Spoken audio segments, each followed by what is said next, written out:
দেশের নজরুল সঙ্গীত শিল্পীদের মধ্যে যে কয়েকজন পেশাদার নজরুল সঙ্গীত শিল্পী রয়েছেন তার মধ্যে অন্যতম একজন শিল্পী ফেরদৌস আরা।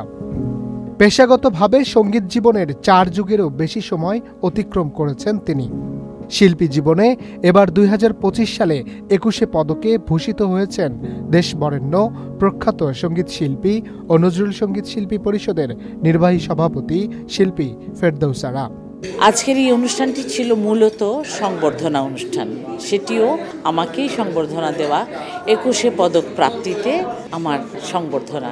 আসলে অনুভূতি বলার জন্যে ঠিক যতটা না, 21 পদক পাওয়ার পর আমার প্রথমবারই মনে হলো যে এতকাল নিভৃতে সব সঙ্গীত চর্চা সাধনা, যার একটি স্বীকৃতি একজন শিল্পীকে কতটাই অনুপ্রাণিত করে, কতটা শক্তিশালী করে তোলে, এটা অনুভূতিটা এমন যে ঠিক পুরোপুরি ব্যক্ত করা যায় না। শিল্পী ফেরদৌস আরাকে 21 পদকে ভূষিত করায় তাকে ফুলেল শুভেচ্ছা ও সংবর্ধনা দিয়েছেন নজরুল সঙ্গীত শিল্পী পরিষদের সদস্য ও কলাকুশলীরা। 23 ফেব্রুয়ারি রবিবার রাজধানীর রাওয়া ক্লাবে তাকে এই শুভেচ্ছা ও সম্মাননা জানানো হয়।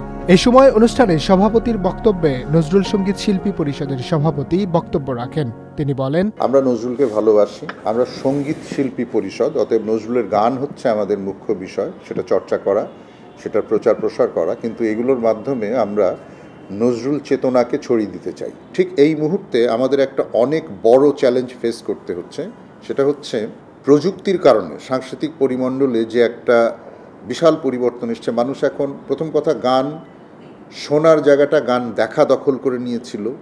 তো গান যখন থেকে আমরা দেখা শুরু করেছি তখন অনেক ভালো ভালো সুর হারিয়ে গেছে, অনেক ভালো ভালো গান হারিয়ে গেছে, কারণ চোখের চমকের দিকে মানুষ আকৃষ্ট হয়েছে বেশি।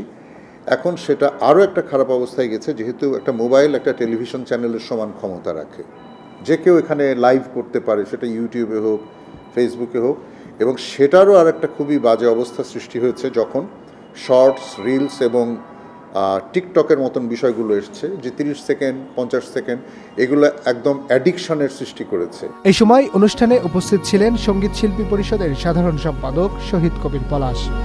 অনুষ্ঠানে আরও উপস্থিত ছিলেন সঙ্গীত শিল্পী রওশন আরা সোমা, রাহাত আরা গীতি, রতন কুমার সাহা, আশিস সরকার সহ অনেকেই।